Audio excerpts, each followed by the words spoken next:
एक कबूतर था, नाम मिट्ठू था। वह हमेशा खुले आकाश में उड़ता था।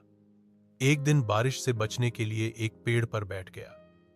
वहां उसने एक घायल पक्षी को देखा। मिट्ठू हर दिन खाना लाकर उसे खिलाता था। कुछ दिनों में पक्षी ठीक हो गया और फिर से उड़ना सीख गया। इसके बाद वे दोनों अच्छे दोस्त बन गए। मिट्ठू समझ गया, असली आनंद दूसरों की मदद करने में ही छिपा है। पहले वह अकेला था, अब उसका एक प्रिय मित्र है। मिट्ठू की कहानी हमें सिखाती है दया, प्यार और दोस्ती ही जीवन की सबसे बड़ी शक्ति है।